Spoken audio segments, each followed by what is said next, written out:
Break کے بعد آپ کے سامنے حاضر ہیں جہاں پی ٹی آئی کہتی ہے کہ پورے ملک میں ان کی قیادت وہ آئے گی سامنے اور 2/3 میجورٹی کی بات کرتی ہے، تو پھر باقی یہ سوال اٹھتا ہے کہ اندرون سندھ میں کیا ہوا، اور عرفان اللہ نیازی صاحب اس بات کا جواب دے رہے ہیں۔ جی سر، کنٹینیو کیجیے گا اس بات کو۔ تو میں نے آپ کو بتایا کہ یہ 2018 میں پہلی دفعہ کیا ہوا، خورشید شاہ جیسے جو گھروں سے نکلتے ہی نہیں تھے اپنے محلوں سے اور ان کو ووٹ پڑ جاتے تھے، وہ ہاریوں کے گھروں پہ آ کے ہاتھ جوڑ جوڑ کر انہوں نے ووٹ مانگے۔ یہ تو ویڈیو آ گئی نا، ان کو خوف عمران خان کا، ان کو پتہ چل گیا کہ ایک بندہ پاکستان میں آ چکا ہے پاکستان کو بچانے کے لیے، عوام ان کے ساتھ کھڑی ہے۔ 14 سال میں انہوں نے اسپتالوں کے پیسے کھا لیے، انہوں نے کووڈ کے دوران جو وہ تھا راشن دینا تھا۔ جہاں میں آپ کی بات مان رہی ہوں وہاں پیپلز پارٹی کی بھی کارکردگی مان لیں کہ انہوں نے جو ابھی اسپتال بنائے ہیں، اس شہر کا نام اگر مجھے یاد آ جائے اس جگہ کا، اس جگہ باہر سے لوگ بھی آ رہے ہیں سر علاج کرنے کے لیے۔ دیکھیں اگر باہر سے آ رہے ہیں تو کرپشن تو وہاں دیکھیں کتنی ہو رہی ہے۔ باقی اسپتالوں میں انہوں نے بکریاں باندھ دی ہیں، جانور باندھے ہوئے ہیں، اسکولوں میں انہوں نے جانور باندھے ہوئے ہیں۔ جو ان کے خلاف بولتا ہے اس کو یہ جس طریقے سے اس کا حال کرتے ہیں، تو یہ تو سب کے سامنے ہے۔ دیکھیں اس دفعہ اب وہ معاملات چینج ہو چکے ہیں۔ اب ان کے اپنے جو ہیں ان کے منسٹر تھے نادر مکسی صاحب، انہوں نے فلور پہ کہا تھا کہ ہمارے وڈیرے غریبوں کا پانی اپنے اپنی زمینوں میں لے جاتے ہیں۔ تو یہ چیزیں اب سامنے آ چکی ہیں، اب لوگ ان کے سامنے بولنے لگ گئے ہیں۔ کراچی کی حالت دیکھ لیں، ابھی بارش میں دیکھ لیں ڈیفنس کی حالت کیا ہو گئی۔ باقی شہروں میں ہمیں تو لگتا ہے، اب واقعی لگتا ہے کہ کراچی جو ہے نا اندرون سندھ کا وہ ہے کیپٹل، کہ جس طرح اندرون سندھ کی حالت ہوئی ہے اس سے بدتر کراچی کی حالت ہو گئی ہے۔ 3 مہینے میں کراچی کی حالت خراب ہو گئی۔ آپ کی گورنمنٹ 3 مہینے میں نہیں، 7 مہینے رہی ہے، تو کیا آپ لوگ کی پرفارمنس پھر کہاں تھی؟ ہماری پرفارمنس یہ تھی کہ دیکھیں گرین لائن بس ہم نے اسٹارٹ کر کے دی، ہم نے برج بنا کے دیے، ہم نے سڑکیں بنا کے دی، ہم نے یہ جو 3 زحمت ہوئے تھے نالے جو ہمیشہ کے لیے وہ کراچی ڈوبتا تھا وہ ہم نے کلیئر کی۔ ہم تو کام کر رہے تھے نا۔ ہمارے تو آگے سرکولر ریلوے کا پلان تھا، ہمارا K4 کا پلان تھا، انہوں نے تو ہمیں ہٹا دیا۔ پورا میں آپ کو بتایا پورا پاکستان ترقی کر رہا تھا، آئی سی یو زیادہ پاکستان ہمیں دیا جو پیروں پہ کھڑا ہو چکا تھا، اسٹیپ بائی اسٹیپ اوپر جا رہے تھے۔ ہمیں تو اگلے 2023 میں ہمیں تو قرضہ لینے کی ضرورت ہی نہیں ہوتی۔ یہ IMF تو یہ ہماری عوام میں ماشاءاللہ اتنا پوٹینشیل تھا۔ ہمارے باہر جو روشن ڈیجیٹل اکاؤنٹ عمران خان نے کھولا، بہت شکایت ہے آپ کو پیپلز پارٹی کی حکومت سے، یعنی پیپلز پارٹی تو کرپشن، ان کا کام ہی کرپشن ہے نا۔ اچھا پیپلز چلے پارٹی پھر کا نام ہے پیپلز پارٹی کرپشن۔ والوں سے بھی پوچھ لیتے۔ سردار نزاکت صاحب ہمارے ساتھ موجود ہیں پیپلز پارٹی سے۔ سر پروگرام میں آپ کو ویلکم کرتے ہیں۔ بہت شکریہ، بہت شکریہ سر پہلے تو اس پریس کانفرنس کی طرف ہم جائیں گے جو ہے فواد چودھری صاحب اور عمران اسماعیل صاحب کہہ رہے تھے جی سندھ میں جو ہے اب پیپلز پارٹی آنے والی ہے، اور بہت ساری انہوں نے باتیں کی۔ کیا کہتے ہیں اس حوالے سے؟ پیپلز پارٹی آنے والی ہے سندھ میں، تو سندھ میں سر پی ٹی آئی کے حوالے سے بات کر رہے تھے وہ۔ سوری پی ٹی آئی تو پہلے بھی سندھ میں آپ کو پتا ہے کہ جو مردہ گھوڑے ہیں ان کو لے کے وہ چلتی رہی ہے، لیکن میرے خیال میں آپ کو پتا ہے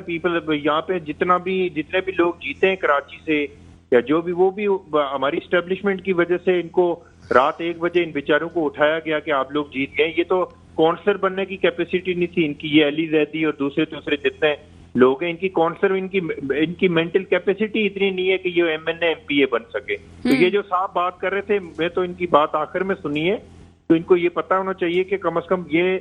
ہمارے اوپر کرپشن کا جو الزام لگا رہے ہیں تو ان کو کم از کم یہ چیز پتا ہونی چاہیے کہ جس طرح کی کرپشن کی کہانیاں عمران خان اور پنکی پیرنی اور یہ ساری چیزیں کھلی ہیں، یہ تو آہستہ آہستہ سب لوگ پوری دنیا کو پتہ چلیں گی۔ پاکستان پیپلز پارٹی نہ کہ صرف سندھ کی بلکہ پورے پاکستان کے اندر ایگزسٹ کرتی ہے۔ اس وقت گلگت بلتستان کے اندر ہمارا اپوزیشن لیڈر ہے، آزاد کشمیر کے اندر اپوزیشن لیڈر ہے۔ اسی طرح ہم لوگ انشاءاللہ اگر فری اینڈ فیئر الیکشن ہوگا، لیول پلینگ فیلڈ ہوگی، تو پاکستان پیپلز پارٹی پاکستان کے سب سے بڑی پولیٹیکل پارٹی بن کے اوپر۔ سر حلیم عادل شیخ والا کیا معاملہ ہے؟ کیا ذاتی لینڈ گریبر ہے؟ وہ تو پوری دنیا کو پتا ہے لینڈ گریبر ہے، جھوٹا ہے، چیٹر ہے، وہ ساری دنیا کو پتا ہے۔ یہ تو بہت سارے لوگوں کے چہرے پی ٹی آئی میں آ کے تھوڑے سے دھلنے کی کوشش ہو رہی ہے، لیکن یہ کرپٹ اور لینڈ گریبر ہے پوری دنیا کو پتا ہے۔ یہ تو جیب کاٹنے والے لوگ تھے، یہ سارے پی ٹی آئی میں آ کے یہ سارے دودھ کے دھلنے کی کوشش کر رہے ہیں، لیکن یہ حلیم عادل شیخ اور یہ جتنے لوگ ہیں یہ سارے، ان کی 2 ٹکے کی اوقات نہیں تھی، یہ سارے آج بڑی بڑی باتیں کر رہے ہیں، یہ سارے چور ہیں بیسیکلی۔ یہ لینڈ گریب میرے بھائی سب سے زیادہ کیسز تو آپ ہی لوگوں کے اوپر بنے ہوئے ہیں دنیا کو پوری میرے دنیا کو پیارے پتا ہے بھائی کہ سب سے PTI زیادہ کے لوگ کیسز آپ لوگوں کے اوپر بنے ہوئے ہیں جب سے علی زیدی کو صدارت ملی ہے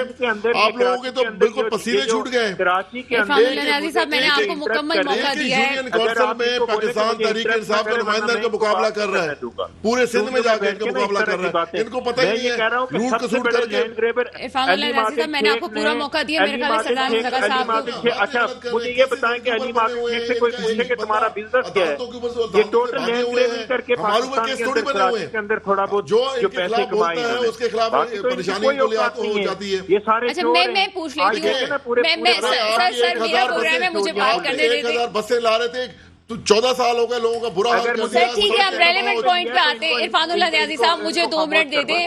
پانی آ گیا کیا برا حال ہو چکا ہے بارشوں آپ میں مجھے 2 منٹ اچھا یہ کہتے ہیں انہوں نے الیکشن ملتوی کی ہے نا کہ جی بارش آنے والی ہے جو بارش آنے والی ہے 4 دن پہلے آپ کو یہ نہیں پتا کہ بارش آنے والی ہے ہم نے نالے صحیح کرنے ہیں ہم نے لائنیں صحیح کرنی ہے پانی کی نکاسی کا مسئلہ کرنا ہے سر آپ کو میں نے موقع دے دیا ہے علاقے میں اور سر میں یہ بات کروں گی کہ اس پہ جو ہے وہ سندھ گورنمنٹ کا بعد میں تمام پارٹیز کو شکریہ ادا کرنا چاہیے جو کہ کراچی کی صورتحال تھی اور بارش ہوئی تو واقعی ان کا ڈیسیجن اس لحاظ سے ٹھیک تھا کہ انہوں نے الیکشنز کو ملتوی کیا سردار نزاکہ صاحب آپ کے پاس میں آؤں گی سر مجھے بتائیں کہ واقعی حلیم عادل شیخ کے حوالے سے جو عمران خان صاحب کہتے ہیں کہ جس کا مافیا کی ذہنیت یہ ہے جسے خرید نہ سکو اسے مٹا دو کیا واقعی حلیم عادل شیخ کے حوالے سے ایسے ہی کچھ معاملات تھے نہیں مٹانے والی کوئی بات نہیں ہے ہم علیم عادل شیخ اگر یہاں پہ سندھ کے اندر سیاست کرنا چاہتا ہے تو اس کو کم از کم لینڈ گریبنگ چھوڑنی پڑے گی چوریاں چھوڑنی پڑے گی جھوٹ بولنا چھوڑنا پڑے گا اپنی زبان کو کنٹرول کرنا پڑے گا اچھا انفارچونیٹلی پاکستان کی سیاست عمران خان اور ان کے حواریوں نے اتنی گندی کی ہے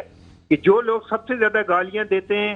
پاکستان کے اندر ان کو عمران خان سب سے بڑے عہدے سے نوازتے ہیں یہ علی زیدی اور یہ دوسرے تیسرے جتنے لوگ تھے آپ کو پتا ہے کہ یہ ان کا کیا ایشر تھا اور اگر کراچی کے اندر ٹرانسپیرنٹ الیکشن ہوگا تو یہ کونسلر بننے کے لائق نہیں تھے یہ ان کو پتا ہوگا کہ یہ ان کو جو پہلے جو کندھے ملے تھے RTS ملا تھا اب اس طرح کی کوئی سچویشن نہیں ہوگی آپ نے دیکھا کہ سندھ کے 14 ڈسٹرکٹ کے اندر جو الیکشن ہوا وہاں پہ PTI کے کونسلر تک نہیں بنے ان لوگوں کی تو اوقات ہی نہیں ہے یہ پاکستان کی اسٹیبلشمنٹ کے قدو پہ چڑھ کے پاکستان کے اندر سیاست کرتے ہیں یہ بات کرتے ہیں کرپشن کی پاکستان کو تباہ کر کے یہ پاکستان کو برباد کر کے آج دیکھیں نا اسلام آباد کے اندر بڑے بڑے صحافیوں نے کہا کہ عمران خان کا 8 سال تک امریکہ ان کے گھر کا رینٹ دیتا رہا یہ لوگ یہ منہ اور یہ مسور کی بات